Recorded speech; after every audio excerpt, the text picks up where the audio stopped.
नमस्कार। आजको यो सेसनमा हामी उद्यमशीलताको विषयमा छलफल गर्छौँ। उद्यमशीलता के हो? उद्यम भन्नाले कसरी चाहिँ उद्यम सञ्चालन हुन्छन्? उद्योगको स्थापना, त्यसपछि सामग्रीहरूको उत्पादनदेखि उपभोगसम्मको चक्रको विषयमा आज हामी छलफल गर्छौँ। यो सेसनमा उद्यमशीलताको पाटोमा र यो उद्योगको इतिहासको विषयमा पनि हामी छलफल गर्छौँ र कस्ता खालका उद्योगहरू हुन्छन्, घरेलु उद्योगमा कुन कुन खालका उद्योगहरू पर्छन्, ठुला खालका उद्योगमा कुन कुन खालका उद्योगहरू पर्छन्, यो स्वामित्वको हिसाबले उद्योगहरू कस्ता खालका स्वामित्वमा हुन्छन्, जस्तै एकल र संयुक्त उद्यम, सहकारीमा आधारित उद्यमशीलता, पब्लिक कम्पनीमा सञ्चालन भएका उद्योगहरू लगायत अरू खालका उद्योगहरू, सरकारी संस्थानले सञ्चालन गरेका उद्योगहरू लगायतको उद्यमशीलताको विषयमा हामी उद्यमको परिभाषामा यो कुराहरू कुरा गर्छौँ भने हामी समुदायले सञ्चालन गर्ने सामुदायिक उद्यमको विषयमा र सहकारीले सञ्चालन गर्ने सहकारी उद्यमशीलताको विषयमा अलि डेप्थमा छलफल गर्छौँ। यो सेसनमा हामी यो स्लाइडहरू हामी हेरिरहेछौँ। यो मान्छेको जात स्वाभाविक ढङ्गले पैसाको अर्थात् पुँजीको पछाडि दौडिरहेको देखिन्छ र विविध हिसाबले पुँजी आर्जन उसको इन्टेन्सनमा रहन्छ भन्ने खालको अवस्था हामीले यो देखाउन खोजेको हो। यसरी हामीले यहाँ हेर्न सक्छौँ कृषिमा आधारित उद्योग, यसै गरी हस्तकलामा आधारित उद्योग, महिलाहरूको समूहमा सञ्चालन गरेको यो जुन खाद्य पदार्थ, खाद्य वस्तुहरू निर्माणका उद्योगहरू लगायतको यो उद्यमशीलताको फोटोहरू तपाईँ देख्न सक्नुहुन्छ। यसै गरी यो कृषिकै विषयमा देखिरहेछ। जस्तै यो चाहिँ व्यक्तिले आफै मात्रै गरिरहेको खालको, अघि नै हामीले सामूहिक महिलाहरू सामूहिक रूपमा चाहिँ उत्पादनमा संलग्न भएको देखाएको थियौँ भने यो व्यक्तिले व्यक्तिगत ढङ्गले गरेको उद्यमको सन्दर्भ यहाँ देखाउन खोजिएको हो। यसै गरी यो चाहिँ उपकरणहरू पनि प्रयोग गरेर गर्न सकिने र हातैले मात्रै गर्न सकिने, जस्तै ह्यान्डमेड सामग्रीहरू र इक्विपमेन्टको युज भएर गर्न सकिने खालको उद्यमशीलताको विषयलाई हामीले यहाँ देखाउन खोजेका छौँ। जस्तै यसमा देखाउन सकिन्छ सिपमा आधारित उद्योगहरू यसमा छ र विशेष गरी इन्टरनल ट्रेड र एक्सटर्नल जुन आउट अफ कन्ट्री हामी फेयर ट्रेड मुभमेन्ट मार्फत आउट अफ कन्ट्रीमा नि व्यापार भइरहेको महिलाहरूले उत्पादन गरेका ह्यान्डमेड सामग्रीहरूको व्यापारको कुरालाई हामीले यहाँ प्रस्तुत गर्न खोजेका छौँ। यसमा चाहिँ हामी सिपमा आधारित, जसरी यहाँ यो बिन्स कफीको चाहिँ व्यापार देखाइएको छ, यो सिपमा आधारित व्यापार व्यवसाय हो। विशेष गरी कृषिमै आधारित भए पनि यसमा सिप लगाएर गरिएको छ। यसै गरी यो टेलरिङ व्यवसाय सिपमा आधारित छ। ह्यान्डिक्राफ्टका कुराहरू छन् र कतिपय यो एक्सटर्नल ट्रेडमा जाने जुन फेयर ट्रेड मुभमेन्ट मार्फत देश बाहिर पनि जाने खालको जुन अब्रोड सेल्सका व्यापारका कुराहरू पनि छन् भने कतिपय चाहिँ यहीँ स्थानीय स्तरमा उपभोग गरिने चिजहरू, जस्तै बिन्स कफीहरू भयो, अरू उपहारका सामग्रीहरू भयो, त्यस्ता सामग्रीहरूको व्यापारको कुरा पनि भयो भने यो सिलाइ लगायतको विषय पनि छ र यी उद्यमशीलताकै विषयहरू हुन्। यस्ता खालका कुराहरू विशेष गरी महिलाहरूले समूहमा मिलेर अथवा घरमै पनि निर्माण गर्न सक्ने, घरमै पनि उत्पादन गर्न सक्ने र त्यसलाई चाहिँ उत्पादनको गुणस्तरको हिसाबले यसलाई गुणस्तरीय यसको लेबलिङ गर्ने कुरादेखि लिएर यसको ट्रेडमा एकरूपता ल्याउनेदेखि लिएर कलेक्सनदेखि लिएर यसको डिस्ट्रिब्युसन, यसको मार्केटिङमा सहजीकरण गर्ने ढङ्गले उद्यमशीलता प्रवर्धन गर्न सकिन्छ भन्ने ढङ्गले यो कुरालाई देखाइएको छ। विशेष गरी यो पोल्ट्री फार्मिङहरू लगायतका विशेष गरी लाइभ स्टकसँग रिलेटेड यस्तो खालको व्यवसायहरूमा पनि महिलाहरू, सहकारीहरू, समूहहरू चाहिँ धेरै योगदान गर्नुभएको छ। अहिले अर्थतन्त्रमा योगदान गरेको उहाँ पोल्ट्री लगायतमा नेपाल आत्मनिर्भर भएको खालको अवस्था छ। यस्तो पोल्ट्री बिजनेसहरूमा चाहिँ महिलाहरू समूहमा पनि र एकजना इन्डिभिजुअल महिलाले पनि यस्तो खालको काम गर्न सकिने खालको अवस्था विभिन्न खालको व्यवसायमा यो देखिएको छ। महिलाहरूले र समूहमा सहकारीले सानो सानो पुँजी लगानी गरेर सहकारी मार्फत कर्जा लिएर सानो पुँजीको लगानीबाट पनि महिलाहरू उद्यमशील हुन सक्छन् भन्ने खालका यी उदाहरणहरू हुन्। केही प्रतिनिधिमूलक बिजनेसहरू छन् र विशेष गरी यस्ता खालका व्यापारहरूमा राज्यले विभिन्न खालको सहयोग गर्ने सन्दर्भमा जस्तै सोलर उपकरणहरू, अरू सिँचाइ प्रविधिहरू लगायत प्रविधि हस्तान्तरणको पाटोमा पनि राज्यले विभिन्न ढङ्गले सहयोग गर्न सक्छ। सहयोग लिएर उहाँहरूले काम गर्न सक्नुहुन्छ भन्ने खालको विषयलाई नै हामीले यहाँ प्रस्तुत गर्न खोजेका हौँ। विशेष गरी उद्यममा चाहिँ यो नवप्रवर्तक तथा यसको चाहिँ सृजनात्मक क्षमता यो नवप्रवर्तक तथा सृजनात्मक क्षमता चाहिँ उद्यमशीलतामा हुनुपर्छ। उद्यमशीलताको यो एउटा मुख्य विषयवस्तु हो। भइरहेको व्यवसाय भन्दा नयाँ कन्सेप्टका व्यवसायहरू र विशेष गरी यो सोचमा आधारित व्यवसायहरूलाई नवप्रवर्तक तथा यो चाहिँ सृजनात्मक क्षमतामा आधारित उद्यम भन्छौँ र यस्तो खालको उद्यमलाई चाहिँ विशेष गरी नयाँ खालको एकैचोटि स्थापित हुन सक्ने र बजारमा प्रतिस्पर्धा गर्न पनि सजिलो हुने खालको अवस्था देखिन्छ। उद्यमशीलतामा समय तथा स्रोतको उपयोग हुन्छ। विशेष गरी महिलाहरूले अथवा अरू समूहहरूमा पनि सहकारीहरूले पनि यसमा समय लगानी गर्ने र श्रम लगानी गरेर पनि उद्यमशीलता विकास गर्न सकिन्छ। यो उद्यमशीलतामा चाहिँ जोखिम वहनको मान्यता हुन्छ। जोखिम लिएर जुन नयाँ काम गर्न सकिन्छ त्यसले चाहिँ उद्यमशीलतामा ठुलो योगदान गर्न सक्छ। उद्यमशीलतामा प्रतिफल तथा पुरस्कारको आशा हुन्छ। यो चाहिँ एउटा त व्यापारमा नाफाको हिसाबले चाहिँ उद्यमशीलता त्यो हुने भयो, नाफाका हिसाबले उद्यमशीलता मान्छेलाई आकर्षण र आशा हुने भयो भने, अर्को कुरा चाहिँ नयाँ खालको कन्सेप्टमा काम गरियो भने विभिन्न ढङ्गले समुदायमा पोजिटिभ भाइब्रेसन क्रिएट गरेको हिसाबले पनि त्यो उद्यमशीलतालाई रिकग्नाइजेसन हुन्छ, त्यसलाई चाहिँ सम्मान हुन्छ, पुरस्कृत गर्ने खालको परम्परा पनि कतिपय ठाउँमा भएको कारणले गर्दा यस्ता कुराहरूले उद्यमशीलतालाई चाहिँ प्रमोट गर्छ। हामी उद्यमी को हो र उद्यमशीलता के हो भन्ने खालको विषयमा चाहिँ अलिकति छलफल गर्छौँ। विशेष गरी यो उद्यमी भनेको चाहिँ एउटा व्यक्ति अर्थात् यो सङ्गठनकर्ता अर्थात् यसको सुरुवातकर्ता हो। उद्यमी चाहिँ को हो त भन्दा सुरुवातकर्ता हो र उद्यम के हो भन्दा यसको चाहिँ प्रोसेस हो, प्रक्रिया हो। उत्पादनको प्रक्रिया अथवा व्यापारको प्रक्रिया चाहिँ यो उद्यम हो भने यसको इनिसिएसन जसले गरिरहेको हुन्छ, यसको अगुवाई जसले गरिरहेको हुन्छ त्यो चाहिँ यो उद्यमी हो। अब उद्यमी चाहिँ सङ्गठनकर्ता पनि हो। यसको उद्यमको एउटा चेन हुन्छ, श्रृङ्खला हुन्छ। उत्पादनदेखि उपभोगसम्मको एउटा श्रृङ्खलालाई जसले योजनाबद्ध ढङ्गले त्यो श्रृङ्खला पुरा गर्ने खालको कामको लागि जसले सहजीकरण गर्छ, सङ्गठन गर्छ, त्यो सङ्गठक चाहिँ उद्यमी हो। र यो नेटवर्क उत्पादनदेखि उपभोगसम्मको नेटवर्क अर्थात् यो चेन अर्थात् श्रृङ्खला, यो श्रृङ्खला चाहिँ उद्यम हो। अब यसमा जसले स्टार्टिङ गर्छ काम, यो थालनीकर्ताको रूपमा चाहिँ उद्यमीलाई हामीले थालनीकर्ताको रूपमा लिन्छौँ भने त्यो कामको रूपमा चाहिँ हामीले उद्यमलाई चाहिँ कामको रूपमा लिन्छौँ। उद्यम चाहिँ जोखिमको क्षेत्र हो भने उद्यमी चाहिँ जसले जोखिमलाई वहन गर्ने प्रयास गर्छ त्यो चाहिँ उद्यमी हो। यो उद्यमी चाहिँ उत्प्रेरक हो, यो कामका लागि उत्प्रेरक हो भने उद्यम चाहिँ उत्प्रेरणा हो। उत्प्रेरणा भएर मान्छेले उद्यम सुरु गर्छ र उत्प्रेरणाले नै सफल पनि हुन सक्छ। उद्यमीलाई चाहिँ सफल बनाउनका लागि उद्यमले थप उद्यम विस्तारले चाहिँ उत्प्रेरणा प्रदान गर्छ। यसैगरी उद्यमी चाहिँ नेता हो, लिड गर्छ। यसको यो अभियान सुरुदेखि उपभोगसम्म जुन त्यो उत्पादनदेखि उपभोगसम्मको श्रृङ्खलाको नेतृत्वकर्ता लिडर भएको कारणले गर्दा उद्यमी नेता हो भने नेतृत्व अर्थात् लिडरसिप हो। उद्यम चाहिँ एउटा लिडरसिपको एउटा प्रोसेस पनि हो, एउटा लिडरसिपको रूपमा पनि उद्यमलाई लिन सकिन्छ। उद्यम चाहिँ काम हो र उद्यमी चाहिँ कर्ता हो अथवा त्यो काम जसले गर्छ त्यो कामलाई नेतृत्वकर्ता हो। यो चाहिँ उद्यमशीलताको स्टेपहरू चाहिँ उद्यमशीलताको लागि एकदम बेसिक सबैभन्दा सुरुमा उद्यमशीलता सुरु हुनको लागि आय आर्जन हुनुपर्छ। आय आर्जनको यसको लिमिट यति नै हुनुपर्छ भन्ने भएन, तर बेसिक लिमिटदेखि आय आर्जन जब हुन्छ, सानो साग बेच्नु पनि उद्यमशीलता हो भने ठुलो जुत्ता कारखाना अथवा होजियारी कारखाना सञ्चालन गर्नु पनि उद्यमशीलता हो। त्यसकारणले आय आर्जन जुन कारोबारको सुरुवात हुने खालको बिन्दु छ, त्यो सुरुवाती बिन्दुदेखि आय आर्जनको प्रोसेस सुरु हुन्छ भने त्यो चाहिँ उद्यमशीलताको एउटा प्रक्रिया हो। यसैगरी उद्यमशीलताको अर्को पाटो भनेको स्वरोजगार। व्यापार गरेर धेरै मान्छेलाई अथवा उद्योग गरेर धेरै मान्छेलाई जागिर दिनु मात्रै उद्यमशीलता होइन, कम्तीमा आफू आफ्नो काममा स्वरोजगार हुनु पनि उद्यमशीलता हो।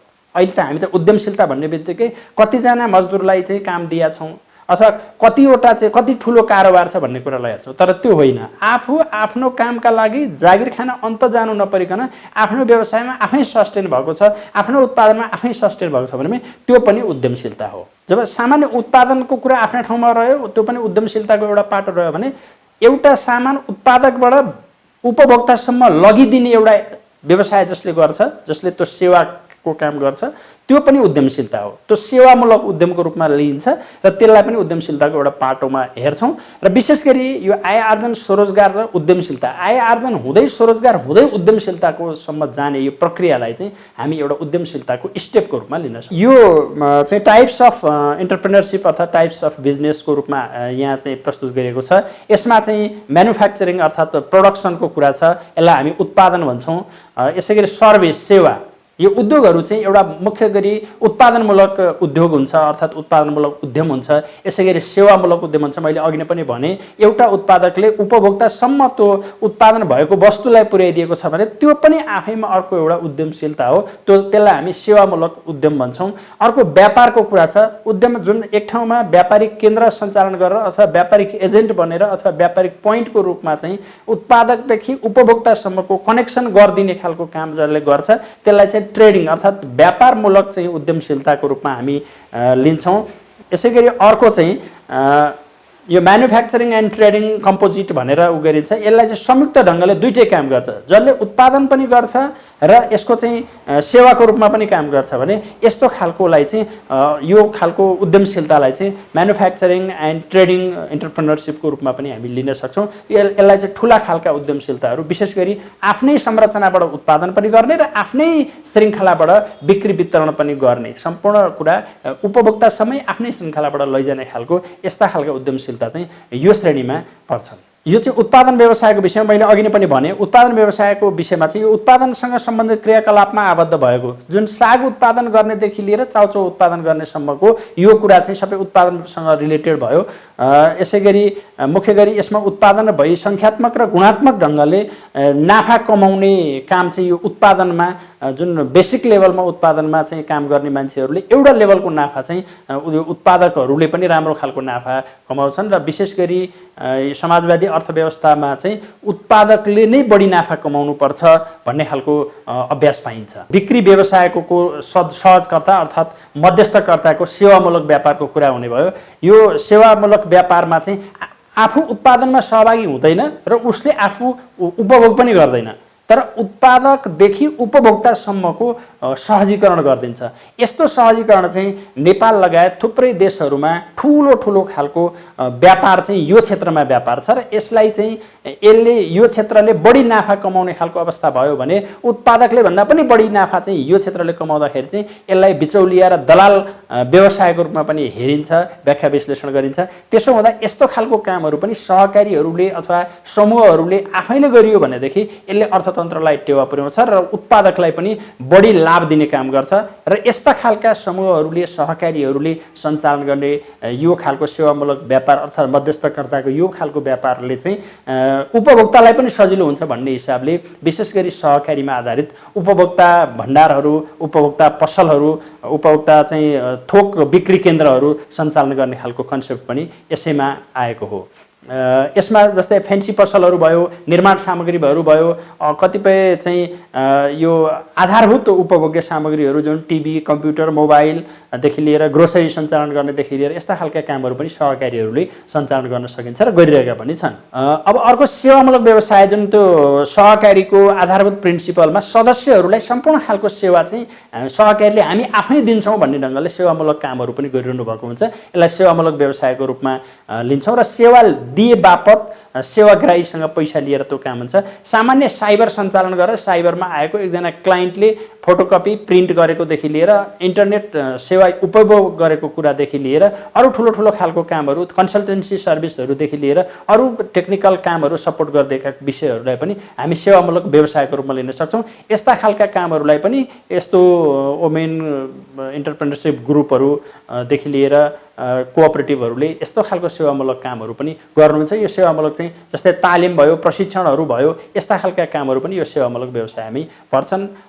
यो जस्तै होमस्टेहरू लगायत यसलाई चाहिँ उत्पादनमूलक को रूपमा पनि, उत्पादनमूलक उद्योगको रूपमा पनि लिइन्छ भने सेवामा आधारित व्यवसायजन्य क्रियाकलापको रूपमा पनि जस्तै होमस्टे, रेस्टुरेन्टहरू भयो, तालिम केन्द्र भयो, ड्राइभिङ सेन्टरहरू भयो, यस्ता खालका यो सेवामूलक व्यवसायहरू हुन्। सहकारीले यो आधारभूत ढङ्गले सदस्यहरूलाई अत्यावश्यक विषयहरू हुन् र यसलाई हामी आफैले सञ्चालन गर्छौँ भनेको कारणले सहकारीको राम्रो बिजनेस हुने खालको क्षेत्रमा पनि यो पर्छ। यो धागो काट्ने मेसिन देखाइएको छ। नेपालमा अहिले अनौपचारिक अर्थतन्त्रको रूपमा बत्ती काट्नेदेखि लिएर धागोको रिफाइनिङ गर्ने, धागोबाट बन्ने थुप्रै खालका सामग्री, उनको टोपीदेखि लिएर उनको पछौरादेखि अरू थुप्रै खालको कुराहरू चाहिँ यो मेसिन छ। यो मेसिनमा नेपालको उद्योगको इतिहास पनि हो। कतिपय उद्योगसँग सम्बन्धित लोगोहरूमा पनि यो मेसिन लोगोमा पनि देख्न सकिन्छ र विशेष गरी महिला उद्यमशीलतासँग रिलेटेड थुप्रै कामहरूमा चाहिँ यो धागो काट्ने मेसिनलाई प्रयोग गरिएको छ। यस्ता खालको सामान्य व्यवसायहरू पनि महिलाहरू धेरै चाहिँ यसमा संलग्न हुनुभएको छ। यो लेथ मेसिन भयो।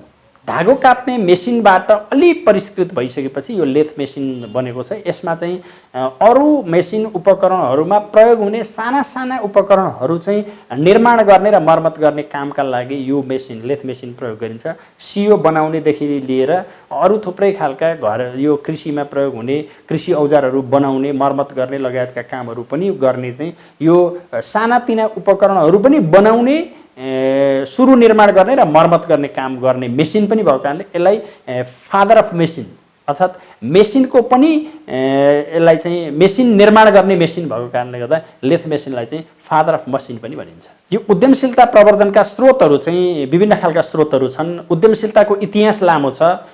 यो विशेष गरी कृषि र पशुपालनभन्दा पछाडि उद्योगको युगमा, मानव सभ्यताको विकासमा उद्योगको युगमा गइसके पछाडि चाहिँ मान्छेले उद्योगको आविष्कारहरू, कस्ता उद्योग चाहिँ मानव आवश्यकताका आधारमा नयाँ खालका उद्योगहरूको विकास गर्दै गएको छ। यी उद्योगको विकासका आधारहरू चाहिँ के हुन् भने एउटा त संस्कृति र परम्परामा आधारित उद्योगहरू छन्। थुप्रै मानव समुदायको संस्कृति लामो छ र यो संस्कृतिका लागि आवश्यक चिजहरू चाहिँ उद्योग मार्फत चाहिँ परिपूर्ति गर्नका लागि यो संस्कृति र परम्पराबाट उद्योगहरूको विकास गरिएको छ र आधुनिक विकासमा आइपुग्दाखेरिको अवस्थामा इन्टरनेट सर्चबाट पनि नयाँ खालका उद्योगको चाहिँ मान्छेले पत्ता लगाउने र त्यो खालको उद्योगमा के आवश्यक हुँदो रहेछ, कसरी गर्ने रहेछ, यसको प्रविधि तरिका के हो, कस्तो मेसिन प्रयोग हुने रहेछ, कस्तो जनशक्ति गर्ने, कसरी काम गर्ने, यसलाई चाहिँ प्याकेजिङ कसरी गर्ने, ब्रान्डिङ कसरी गर्ने, मार्केटिङ कसरी गर्ने लगायतका कुराहरू इन्टरनेट सर्चबाट पनि यो व्यवसाय विस्तारका लागि, उद्यमशीलता प्रवर्धनका लागि मान्छेले गर्न सक्ने खालको अवस्था छ। र अहिले हेर्दा त च्याट जीपीटीमा गएर के व्यवसाय गर्दा उपयुक्त हुन्छ अथवा यो व्यवसाय कसरी गर्ने भनेर भन्यो भने उसले सम्पूर्ण इन्फर्मेसनहरू चाहिँ च्याट जीपीटीले तपाईँलाई एकदम राम्रो गाइड बुक जसरा नै गरेर दिने खालको अवस्था पनि भएको छ। यसो हुँदाखेरि अहिले इन्टरनेट सर्च चाहिँ उद्यमशीलता विकासको लागि एउटा राम्रो इन्स्ट्रक्टरको रूपमा पनि देखिएको छ। यसै गरी सपना, सोच, मन्थन भनेर यहाँ राखिएको छ। यो मान्छे चाहिँ परम्परागत म यस्तो बन्छु अथवा म यस्तो गर्छु भन्ने ढङ्गले आफूलाई एउटा खालको भित्री मनदेखि के लाग्छ अथवा कस्तो सोचाइ आउँछ, यसको आधारमा पनि उद्यमशीलताहरू नयाँ क्रिएट भएर गएको छ। र अर्को कुरा सामान्य चिया पसल, चोक चौतारादेखि लिएर यस्ता खालका ठाउँहरूमा हुने मन्थनले पनि उद्यमशीलता विकास गर्छ। एउटा सामान्य चिया पसलमा बस्दा यो एरियामा एउटा पार्टी प्यालेस खोल्न आवश्यक भयो अथवा यो एरियामा चाहिँ नि एउटा कुनै एउटा चाहिँ नि पब्लिक सर्भिस सेन्टर चाहिँ एउटा जिमखाना सञ्चालन गर्न आवश्यक भयो भन्ने ढङ्गले सामान्य यो चौतारामा बसेर कुराकानी भयो भने त्यसकै आधारमा एउटा उद्यमशीलता नयाँ क्रिएट हुने खालको अवस्था बन्छ। जस्तै उद्यम यस्तो खालको विचार मन्थनबाट, जस्तै अहिले सामुदायिक विद्यालयमा पढ्ने बालबालिकाहरूको लागि खाजा पुर्याइदिनलाई घरमा आमाहरूले चाहिँ बनाएको खाजा बालबालिकाहरूसम्म पुर्याइदिने एउटा बिजनेस सुरु गर्ने भन्ने ढङ्गले अलिकति छलफल भयो भने बालबालिकालाई खाजा आवश्यक छ, आमाहरू अथवा दिदी भाउजूहरू घरमा बेरोजगार हुनुहुन्छ भने यसलाई जोड्नका लागि चाहिँ एउटा यसरी गर्दाखेरि चाहिँ सजिलो हुने नि त, यता आमाहरू पनि रोजगार हुने, बच्चाहरूले पनि फ्रेस खाना खान पाउने भन्ने सामान्य मन्थनबाट सुरु भयो भने त्यो एउटा बिजनेसको कन्सेप्टको रूपमा भयो। त्यसरी अगाडि जान सक्ने खालको हुन्छ। यसै गरी अहिले जुन पठाओदेखि लिएर काठमाडौँमा यस्ता खालका जस्तै धोबी, अनलाइन धोबी लगायत अहिले थुप्रै अनलाइन बिजनेसहरू चाहिँ यसरी विचार सोच मन्थनबाट चाहिँ नयाँ खालको क्रिएसन गरेर उद्यमशीलता विकास भएको खालको अवस्था छ। र अर्को कुरा के हो भने उद्यमशीलता अर्को कसरी विकास हुन्छ भने बिजनेस चेनबाट विकास। यो चाहिँ विशेष गरी पुँजीवादी अर्थव्यवस्थामा बिजनेस चेन मार्फत चाहिँ मल्टिनेसनल कम्पनीहरूले विभिन्न देशहरूमा आफ्ना उद्योगहरू स्थापना गर्ने र देशभित्र पनि ठुला खालका सहरहरूमा अथवा ठुलो जनघनत्व भएको ठाउँमा ठुलो एउटा उद्यमले आफ्नो एउटा चेन विकास गर्ने र उसको आफ्नो फ्रेन्चाइजी मार्फत चाहिँ चेन श्रृङ्खलामा चाहिँ फ्रेन्चाइजी वितरण गरेर त्यहाँबाट उद्योगको चाहिँ नेटवर्क विस्तार गर्ने खालको अथवा उद्यमको नेटवर्क विस्तार गर्ने खालको अवस्था हुन्छ भने अर्को चाहिँ उत्पादकदेखि उपभोक्तासम्मको चेन विस्तार गर्ने। एउटा इलाममा चाहिँ गाई पाल्ने किसानलाई चाहिँ इलाममा गाई पाल्ने किसानहरूलाई सङ्गठित गरेर त्यहाँ एउटा समूहबाट त्यहाँ छुर्पी सङ्कलन गर्नेदेखि दुध दहीलाई सङ्कलन गर्ने कुरादेखि त्यही छुर्पी उपभोग गर्ने अमेरिकामा बस्ने चाहिँ उपभोक्ताहरूलाई चाहिँ इलामबाट गएको छुर्पी अमेरिकामा बसेर उपभोग गर्ने उपभोक्तासम्मको पनि सङ्गठनलाई निर्माण गरेर यो उत्पादकदेखि उपभोक्तासम्मको चेन निर्माण गरेर पनि उद्यमशीलताको विकास भएको हुन्छ। यो चाहिँ उद्यमशीलताको एउटा चेनमा पनि जान्न सक्छ। उद्यमशीलता विकास गर्नलाई चाहिँ अर्को कुरा व्यक्तिगत अनुभवको आधारमा पनि हुन्छ। जस्तै मलाई कुनै एउटा विषयमा लामो अनुभव छ भने मैले त्यो अनुभव सेयरिङ गर्छु र त्यो अनुभवको आधारमा अरू व्यक्तिले त्यसमा उद्यम गर्छ भने त्यो पनि एउटा उद्यमशीलता विकास र विस्तारको एउटा स्रोतको रूपमा रहन सक्यो। अर्को सफलताका कथाहरू हुन्छन्।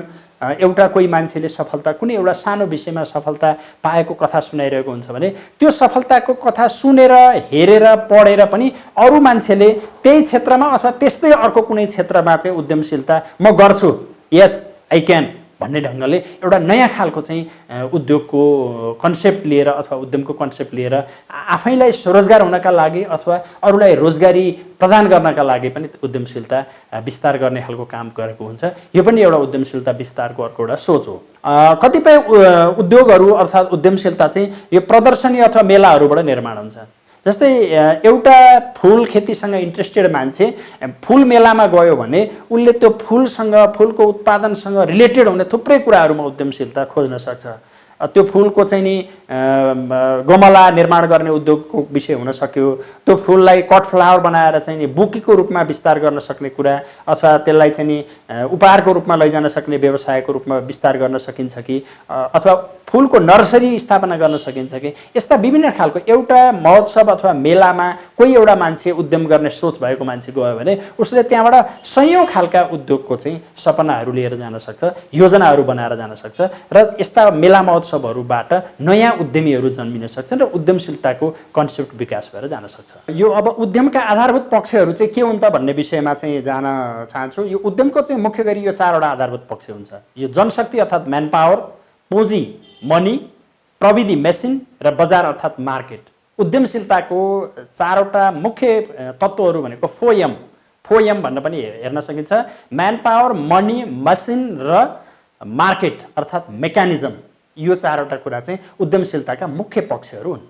यहाँ हेर्न सकिन्छ यो जनशक्ति व्यवस्थापनको विषय, जुन अघि नै मैले भने म्यान पावरको कुरा। यो म्यान पावर चाहिँ टिम स्पिरिट जेनेरेट गर्ने र म्यान पावर परिचालन गर्ने काम चाहिँ जसले राम्रोसँग गर्न सक्छ उसले चाहिँ उद्यमशीलता राम्रो गर्न सक्छ। उद्यमशीलता राम्रो गर्नका लागि चाहिँ यो जनशक्ति छनौट, सिप, शिक्षा र तालिम, उनीहरूलाई चाहिँ जो काम गरिरहेका मान्छेहरू छन् उनीहरूलाई राम्रो सिप, राम्रो शिक्षा, राम्रो तालिम दियो भने त्यसले उद्यमशीलता दिगो पनि बनाउने काम गर्छ।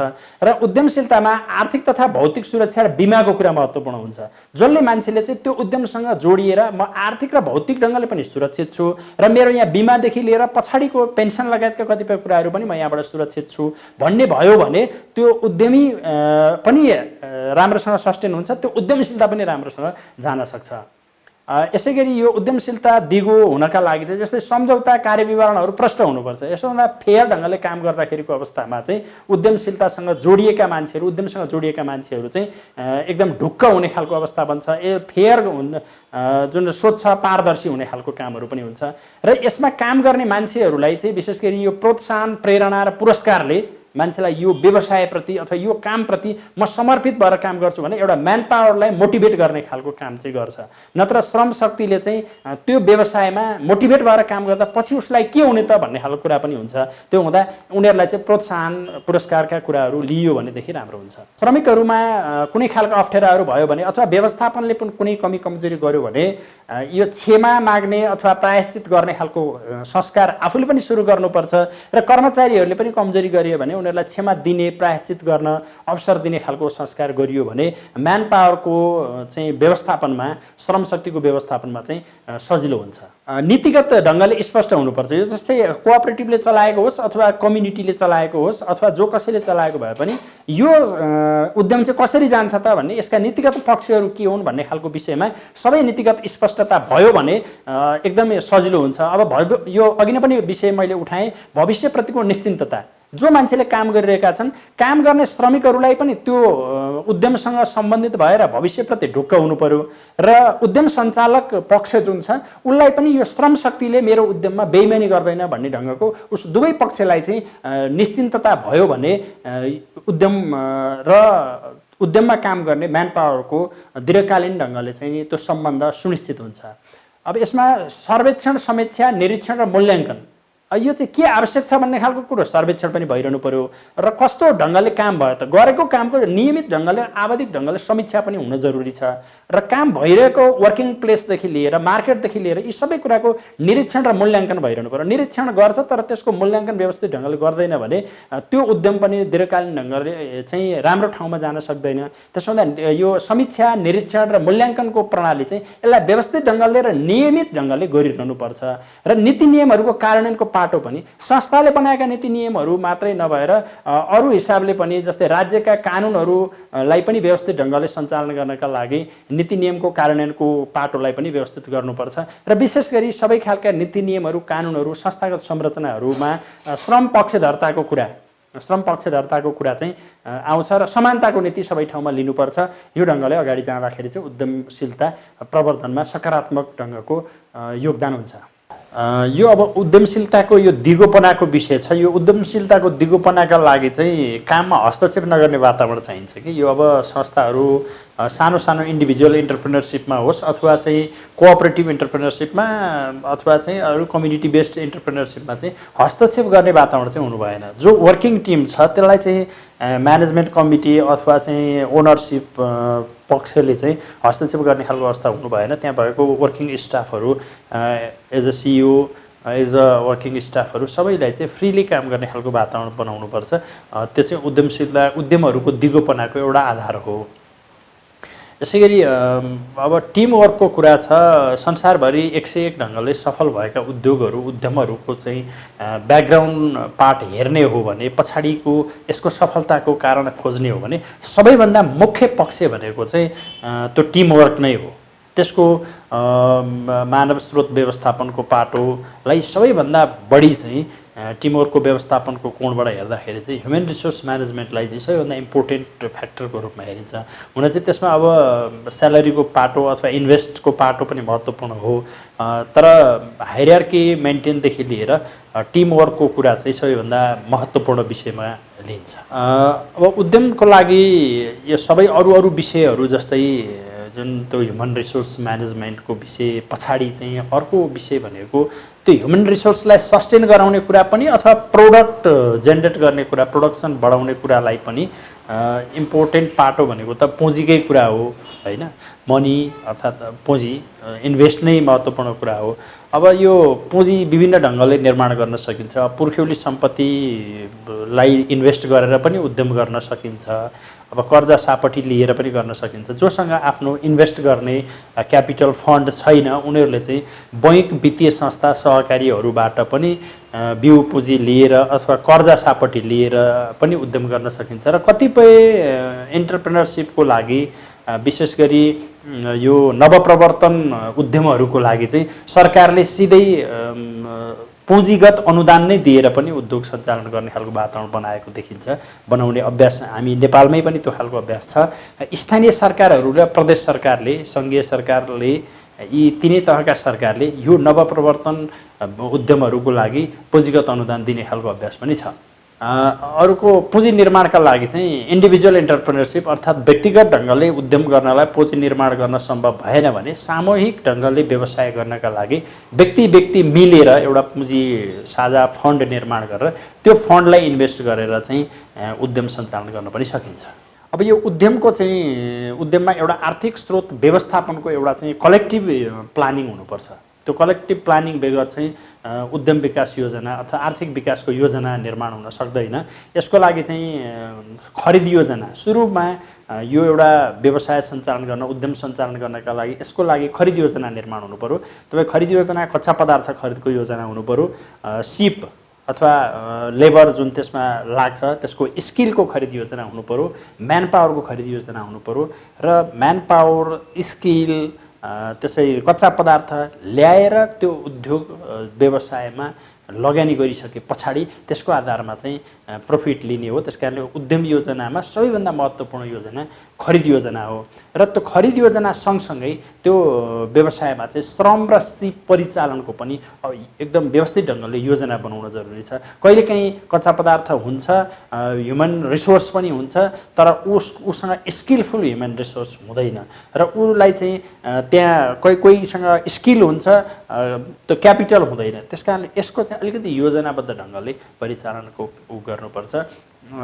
यो जसै गरी सिपको भयो, त्यसै गरी खरिद योजना भयो, यो भइसकेपछि उपकरणहरू मेसिनहरू उपकरणहरू चाहिँ उद्यमको लागि अर्को महत्त्वपूर्ण पाटो हो। कहिलेकाहीँ त्यो एकदम स्किलफुल म्यान पावर हुन्छ तर त्यो ढङ्गको मेसिन उपकरणहरू भइदिएन भने हामीले टार्गेट गरेको खालको उपलब्धि लिन सक्दैनौँ।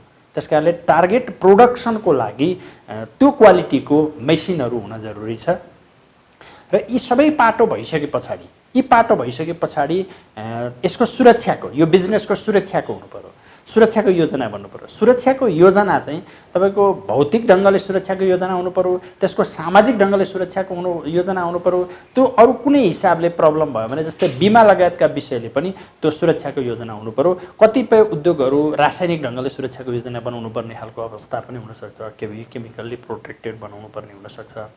यस्तो खालको सुरक्षा योजना चाहिँ विभिन्न पाटोमा कुन हिसाबले कुन पाटोबाट खतरा छ त यो उद्यमलाई भन्ने हिसाबले सुरक्षा योजना बनाउनुपर्छ। जस्तै कोअपरेटिभको विषयमा हेर्ने हो भने हामीले कोअपरेटिभ रिस्क म्यानेजमेन्टको पाटोबाट पनि हेर्छौँ हैन।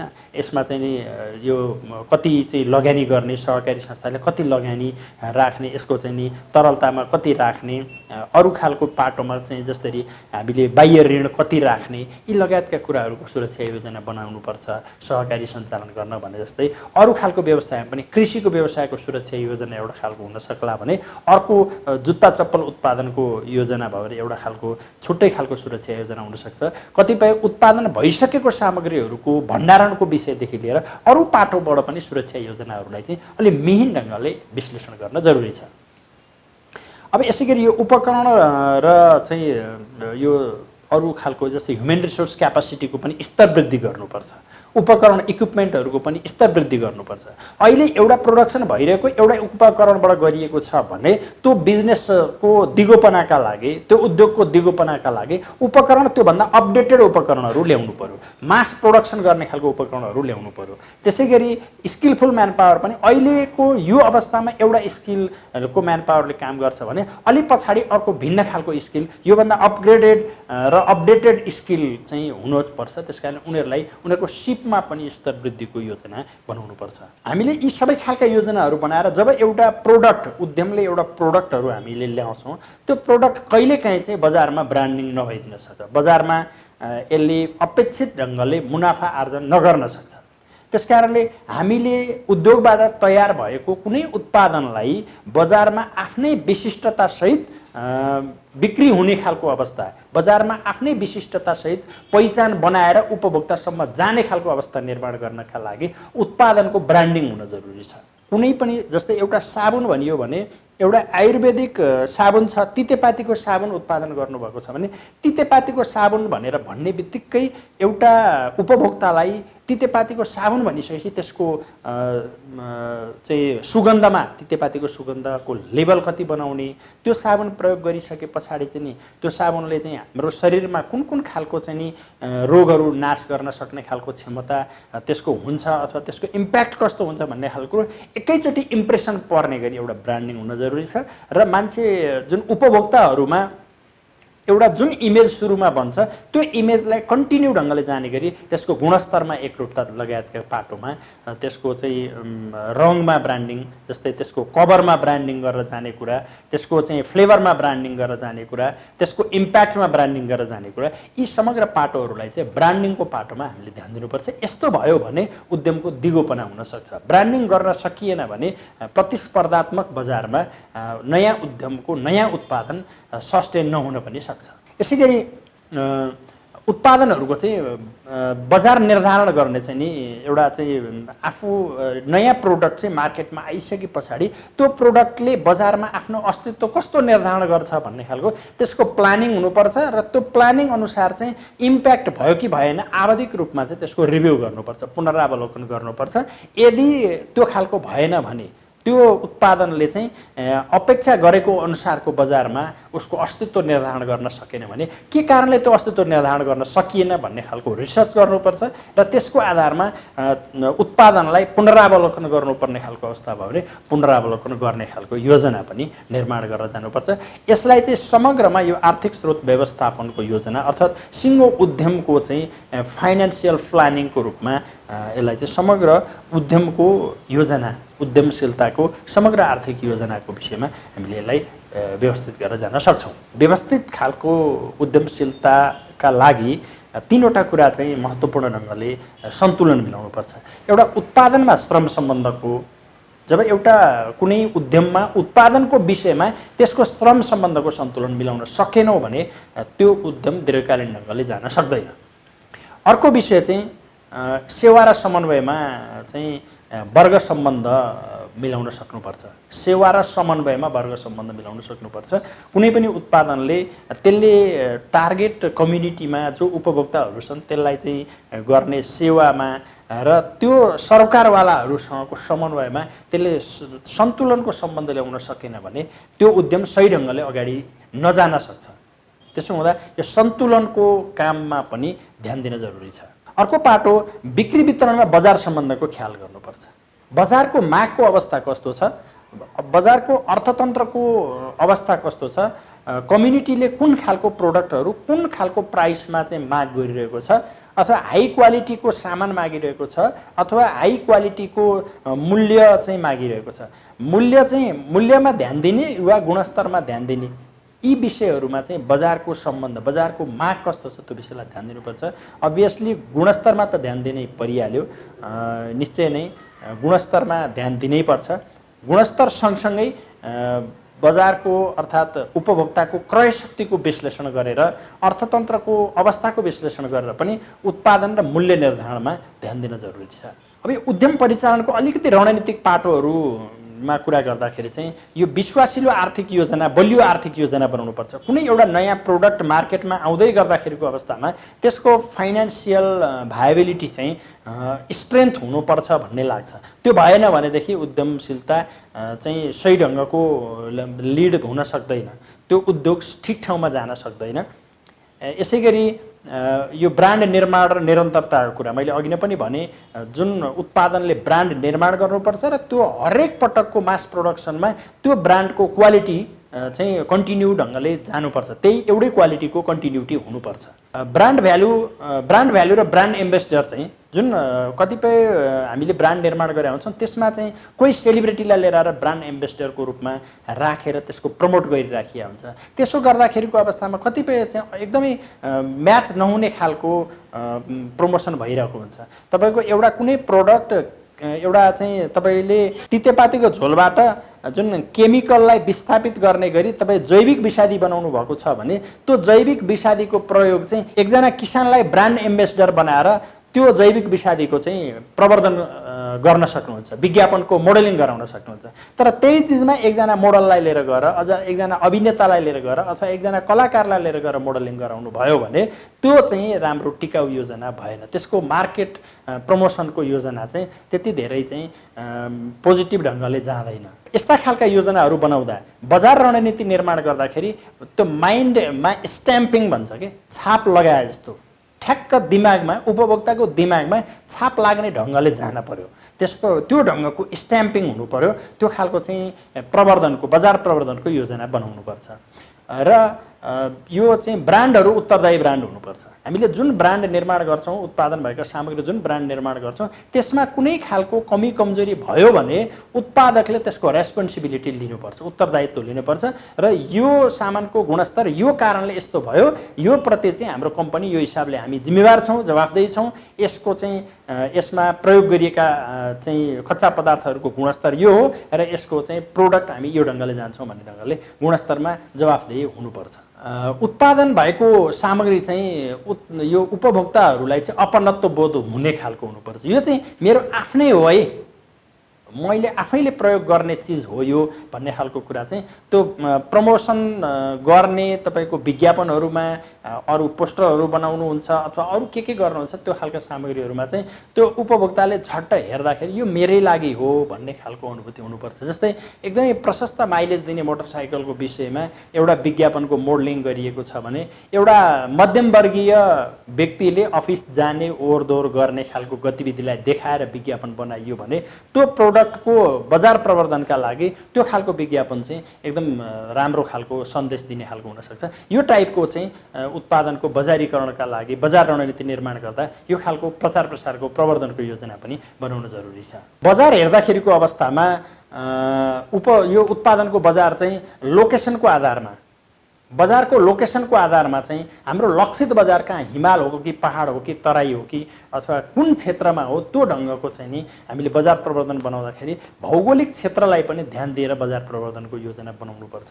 जस्तै तराई क्षेत्रमा हामी बजार प्रवर्धन गर्न जाँदैछौँ भने यो काँधमा गम्छा बाँधेको, काँधमा गम्छा राखेको एकजना कछाड लगाएको एकजना किसानलाई, उखु किसानलाई चाहिँ लिएर आएर चाहिँ तपाईँले ब्रान्ड एम्बेसडर बनाएर त्यो उत्पादनको चाहिँ ब्रान्डिङ र त्यसको प्रमोसन गराउनु भयो भने त्यो धेरै इफेक्टिभ खालको योजना हुन्छ। भने तपाईँको हिमाली क्षेत्रका लागि चाहिँ तपाईँ टार्गेट गरेर कुनै उत्पादन ल्याउनु भएको छ, त्यसको बजारीकरणको योजना बनाएर विज्ञापन बनाउँदै हुनुहुन्छ भने तपाईँले चाहिँ दोलखाको माथिल्लो डाँडातिर चाहिँ नि याक चराउँदै गरेको एकजना किसानलाई लिएर आएर चाहिँ टक्क टोपी लगाएको एकजना चाहिँ बाक्लो लुगा लगाएको याक चराउँदै गरेको एकजना किसानलाई लिएर आएर त्यसको प्रमोसन गराउनु हो भने त्यो विज्ञापन चाहिँ धेरै इफेक्टिभ हुन्छ। यस्ता कुराले पनि उपभोक्ताहरूलाई यो चाहिँ मेरै चाहिँ भावना प्रतिनिधित्व गरेको छ, यो हाम्रै लागि हो, आधारभूत तहका हामी चाहिँ उपभोक्ताहरूका लागि हो भन्ने खालको अनुभूति दिलाउन सकिन्छ। अब अर्को यो सामाजिक र जनसाङ्ख्यिक आधारहरूलाई पनि लिन सकिन्छ।